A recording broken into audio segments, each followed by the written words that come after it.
barang-barang kiriman kargo TKI sampai dengan hari ini belum juga bisa dikeluarkan.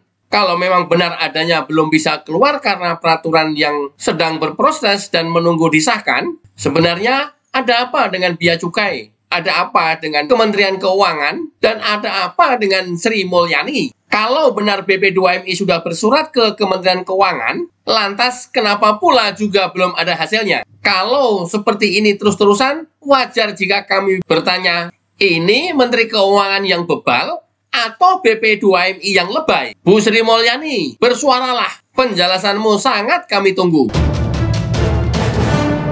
Oke Sobat Migran, saya ingin jelasin ya, dan mudah-mudahan ini bisa di-share bahwa terkait barang-barang milik PMI yang dalam 1 minggu, 2 minggu ini begitu ramai ya, aspirasinya memenuhi ruang udara, media sosial ya, baik Instagram, kemudian TikTok ya, kemudian juga Facebook, dan bahkan WA saya ya dipenuhi oleh berita-berita yang terkait keluhan ya dari para pekerja migran Indonesia. Jujur saya merasa prihatin atas situasi itu, yang setelah saya pelajari ternyata masalahnya kecil menurut saya dan mudah ya, tidak sulit sesulit apa yang dirasakan oleh pekerja migran Indonesia. Nah, barang-barang yang dalam penahanan di pelabuhan ini ternyata ya hampir seragam dari PMI yang melaporkan ke BP2MI.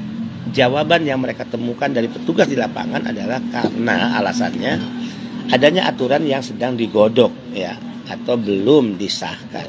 Nah, aturan yang sedang digodok itu adalah aturan yang terkait apa yang diperjuangkan BP2MI tentang pentingnya ada kebijakan yang mengatur secara khusus barang-barang milik PMI yang dikirim atau yang dibawa ya, termasuk bagaimana mengatur relaksasi atau keringanan pajak atau biaya atas barang-barang itu.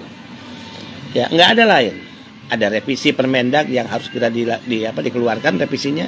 Ada PMK Peraturan Menteri Keuangan yang harus diterbitkan oleh Menteri Keuangan. Nah, pertanyaannya kenapa? Karena aturan itu kemudian barang-barang ditahan. Sangat-sangat tidak logis. Bahkan saya mengatakan tidak masuk akal kalau benar alasan itu, ya. Tidak masuk akal. Harusnya sederhananya agar tidak adanya korban, ya. Ini kan korban udah berjatuhan. Agar tidak ada korban ya di pihak PMI, harusnya oke bahwa aturan yang dimaksud tadi sedang berproses itu adalah hal lain, tapi barang-barang milik PMI lalu lintas keluar masuk pengiriman tetap seperti biasa. Itu kan? Ya. Kan yang membedakan adalah jika peraturan baru sudah keluar, PMI dengan pengiriman barangnya akan mendapatkan keringanan biaya atau relaksasi pajak. Jika belum keluar, otomatis PMI belum mendapatkan keringanan itu. Jadi sangat tidak relevan, ya, tidak masuk akal menurut saya, dan tidak tepat jika karena alasan peraturan yang sedang dalam proses pembahasan itu kemudian, ya sekali lagi kemudian yang dikorbankan adalah pekerja migran Indonesia karena barang-barang mereka ditahan. Bagaimana saya tidak terenyuh ya, tidak sakit hati bahkan. Ada kiriman barang, makanan yang pasti jika 1-2 bulan makanan itu rusak. Makanya saya berani mengatakan, omong kosong dengan kerusakan barang-barang makanan PMI ini, jika ada pihak yang berani mau mengganti kerusakan makanan itu, paling nggak ada. Semua pasti angkat tangan. Ya. Nah, jika itu terjadi, ini dolim. Ini jahat menurut saya. Kedua, ada barang-barang kado, hadiah. Ya, seorang ibu yang bekerja di Taiwan, Hong Kong, di Timur Tengah misalnya, mengirimkan kado untuk hari ulang tahun anaknya. Seorang anak yang sedang bekerja di Taiwan, Hong Kong, Singapura, Malaysia, Jepang, Korea, Timur Tengah, mengirimkan barang, hadiah, kado, oleh-oleh untuk orang tuanya. Bayangkan, untuk ibu bapaknya. Ya, yang mungkin ingin barang ini diterima di hari spesial. Hari yang bisa disebut hari kebahagiaan. Ya, dari calon penerima barang itu, apakah dia anak, ataukah suami, atau istri, ataukah orang tua. Hari istimewa, tapi karena terjadi penahanan akhirnya hari istimewa itu lewat begitu saja. Bahkan ada seorang ibu yang menangis ya kepada saya hanya karena dia dianggap pembohong oleh anaknya. Ya, anaknya minta dikirimin hadiah ulang tahun, kemudian ibunya menjanjikan dia mengirim sesuatu, ya, dan anaknya ketika di hari ulang tahun barang itu belum tiba ke tangannya, karena barang-barang milik PMI ya sedang ditahan di pelabuhan-pelabuhan. Seorang anak kecewa menangis, menelepon ibunya dan mengatakan ibunya pembohong. Bayangkan ya, apakah kita tidak prihatin dan sakit hati melihat situasi ini?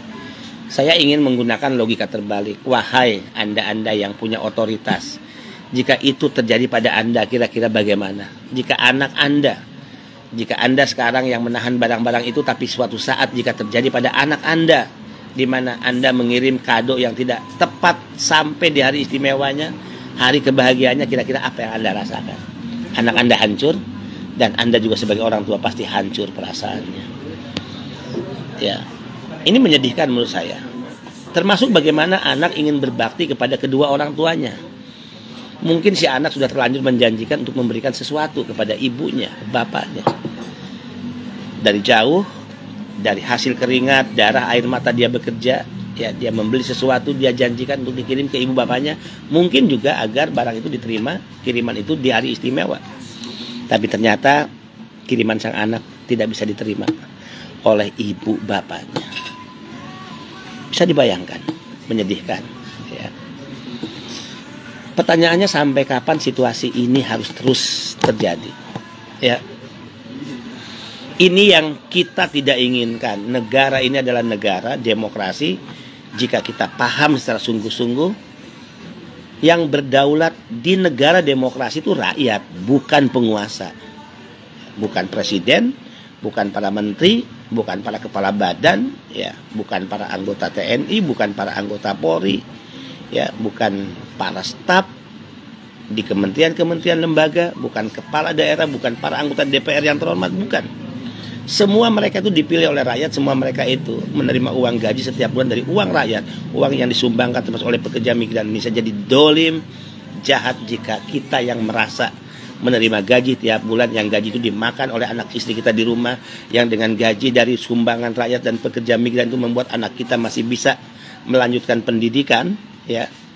Bahkan karena kita punya jabatan, akhirnya kita mendapatkan fasilitas rumah dinas, kemudian mobil dinas, tapi kita tidak menunjukkan sebuah itikat baik, rasa empati dan peduli pada PMI. Bahkan kita mendolimi mereka. Saya percaya dengan hukum karma, ya. Maka pertanyaannya, bagaimana kalau laknatullah itu datang kepada Anda? Ya. Bagaimana kalau doa-doa orang-orang tertindas, ya, yang merasa dijolimi para PMI, yang jutaan orang ini akhirnya mendoakan hal buruk pada Anda? Hati-hati, ya. Saya ingin hanya menyampaikan hati-hati, mudah-mudahan kita tidak menjadi bagian atau manusia yang dimasukkan ke dalam golongan orang-orang yang didoakan hal-hal buruk oleh rakyatnya. Kita ingin semua kita didoakan hal-hal yang baik, tapi jika rakyat habis kesabaran karena dia merasa suaranya tidak didengar, aspirasinya diabaikan, hak-haknya diterlantarkan, bahkan didolimi oleh kekuasaan, maka yang kita khawatirkan adalah kita menjadi orang yang setiap hari hanya akan mendapatkan doa-doa buruk, ya, dari rakyatnya, dari para pekerja migran Indonesia. Sampai hari ini Sobat Migran, dengan surat yang kita kirim ke Ibu Menkyu belum ada jawaban. Tentu saya ingin melaporkan, mengupdate, karena jika ada jawaban pasti saya sampaikan lagi. Ini loh jawabannya, ya. Nah, sampai hari ini surat itu belum ada respon dari Ibu Menteri, dan saya orang yang sangat percaya mengenal Ibu Menkyu, Ibu Sri Mulyani. Dia orang baik, dia memiliki kepedulian pada PMI. Saya pernah bicara langsung, ya, empat mata dengan beliau.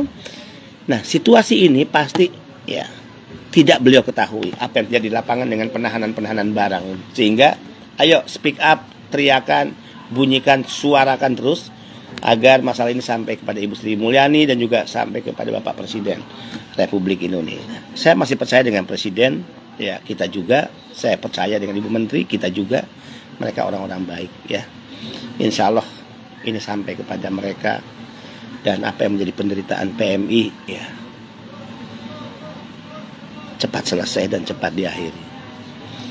Atas nama orang yang hari ini sedang mendapatkan kepercayaan dari negara, kepercayaan rakyat, demi Allah saya meminta maaf kepada pekerja migran Indonesia.